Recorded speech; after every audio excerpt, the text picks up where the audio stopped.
भारत जैसे देश में जहां अनेकता में एकता की भावना का दावा किया जाता है, वहां जातिवाद एक ऐसा जहर बन चुका है जो समाज की आत्मा को धीरे धीरे निगलता जा रहा है। जातिवाद एक सोच है जो इंसान को इंसान नहीं समझती, बल्कि उसे ऊंच नीच, छोटा बड़ा, शुद्ध अशुद्ध, श्रेष्ठ हीन जैसे बंधनों में बांध देती है। डॉक्टर भीमराव अंबेडकर ने जातिवाद को देश के विकास में सबसे बड़ा रोड़ा बताया था। उन्होंने साफ कहा था, जाति को खत्म करो या खुद खत्म हो जाओ। उनके इस कथन में एक गहरी चेतावनी और मार्गदर्शन छिपा है, जिसे आज भी समझने और अपनाने की जरूरत है। जातिवाद का जन्म समाज में तब हुआ जब धर्म, कर्म और जन्म के आधार पर मनुष्य को बांटा जाने लगा।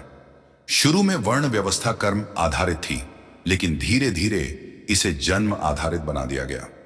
ब्राह्मणों को सबसे ऊंचा दर्जा मिला, क्षत्रिय और वैश्य को मध्यम दर्जा और शूद्रों को सबसे नीचा। इससे भी बड़ी विडंबना यह थी कि अछूतों को तो किसी भी वर्ण में शामिल नहीं किया गया। वे समाज से पूरी तरह बहिष्कृत कर दिए गए। उन्हें मंदिर में जाने की इजाजत नहीं थी, कुएं से पानी नहीं ले सकते थे, स्कूल में नहीं पढ़ सकते थे, सवर्णों के सामने नहीं बैठ सकते थे। यह अमानवीय व्यवहार जातिवाद का सबसे घिनौना रूप था। डॉक्टर अंबेडकर ने इस व्यवस्था को जड़ से उखाड़ फेंकने का संकल्प लिया। उन्होंने खुद अछूत होते हुए भी शिक्षा के माध्यम से आगे बढ़ने का रास्ता चुना। उन्होंने न सिर्फ उच्च शिक्षा प्राप्त की, बल्कि संविधान बनाने में सबसे अहम भूमिका निभाई। उनका मानना था कि जब तक समाज में सबको समान अधिकार नहीं मिलेगा, तब तक लोकतंत्र अधूरा रहेगा। उन्होंने जाति के खिलाफ खुलकर आवाज उठाई और कहा कि अगर जाति व्यवस्था नहीं बदली तो भारत खुद खत्म हो जाएगा। जातिवाद सिर्फ सामाजिक बुराई नहीं है, यह आर्थिक, राजनीतिक और मानसिक गुलामी की जड़ है। यह इंसान को उसकी क्षमता और मेहनत से नहीं, बल्कि जन्म से आंकता है। इससे समाज में भेदभाव, हिंसा, घृणा, असमानता और अन्याय फैलता है। एक गरीब दलित बच्चा जो पढ़ना चाहता है, उसे जातिवादी सोच के कारण कई बार शिक्षा से वंचित कर दिया जाता है।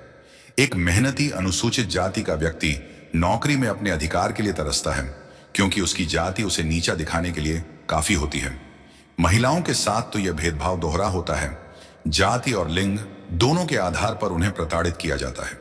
अंबेडकर जी ने जातिवाद को खत्म करने के लिए सिर्फ विचार नहीं दिए, बल्कि कार्य भी किए। उन्होंने मनुस्मृति जैसी ग्रंथों को जलाकर यह संदेश दिया कि जो भी ग्रंथ इंसान को नीचा दिखाते हैं, वो पूजनीय नहीं हो सकते। उन्होंने समान नागरिक संहिता, आरक्षण, शिक्षा में समान अवसर, धर्म परिवर्तन जैसे रास्तों को अपनाया ताकि जाति की दीवारें टूट सकें। उन्होंने बौद्ध धर्म अपनाया, क्योंकि यह एक ऐसा धर्म था जो जाति को नहीं मानता और सभी इंसानों को बराबरी से देखता है। अंबेडकर जी का यह कथन, जाति को खत्म करो या खुद खत्म हो जाओ, सिर्फ एक चेतावनी नहीं थी, बल्कि एक भविष्यवाणी थी। अगर जातिवाद नहीं मिटाया गया तो यह देश को भीतर से खा जाएगा। आज भी जब हम देखते हैं कि किसी दलित को मंदिर में घुसने पर मारा जाता है, जब किसी जाति विशेष के व्यक्ति को सिर्फ उसके नाम से नौकरी से निकाल दिया जाता है, जब शादी के नाम पर ऑनर किलिंग होती है, तब लगता है कि अंबेडकर जी की बात आज भी उतनी ही सच्ची है जितनी तब थी। जातिवाद ने न केवल इंसानों को आपस में लड़वाया है, बल्कि देश की एकता को भी तोड़ा है। जब एक बच्चा स्कूल में जाता है और वहां उसे उसकी जाति के कारण अलग बैठाया जाता है, तो उसमें हीन भावना पैदा होती है। वह बच्चा कभी अपने देश से प्रेम नहीं कर पाएगा, जो उसे उसकी पहचान के कारण तिरस्कृत करता है। जब एक मजदूर को उसकी जाति के कारण कम मजदूरी मिलती है, या कोई डॉक्टर, इंजीनियर, अधिकारी जातिवादी नजरिए का शिकार होता है, तो पूरे देश की प्रगति रुक जाती है। डॉक्टर अंबेडकर ने कहा था कि संविधान चाहे जितना अच्छा हो, अगर उसे चलाने वाले अच्छे नहीं हैं, तो वह कुछ नहीं कर सकता। आज संविधान में भले ही समानता, स्वतंत्रता, न्याय और बंधुत्व की बातें लिखी हों, लेकिन जब तक मनुष्य के मन से जातिवाद नहीं निकलेगा, तब तक समाज समान नहीं हो सकता। कानून से डराकर या मजबूरी में जातिवाद को रोका जा सकता है, लेकिन सच्ची समानता तभी आएगी जब मन और सोच में बदलाव होगा। अंबेडकर जी ने यह भी कहा था कि जो समाज अपनी कमजोरियों को नहीं पहचानता, वह कभी मजबूत नहीं बन सकता। उन्होंने जातिवादी व्यवस्था को भारत की सबसे बड़ी कमजोरी बताया था।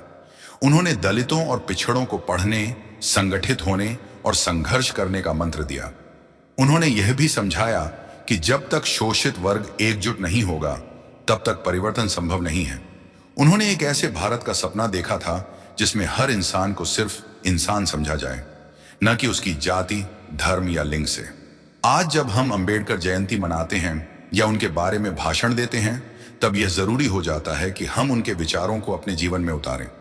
सिर्फ मूर्तियों को माला पहनाना या नारों से उनकी पूजा करना पर्याप्त नहीं है। असली श्रद्धांजलि तब होगी जब हम जातिवाद को जड़ से खत्म करेंगे।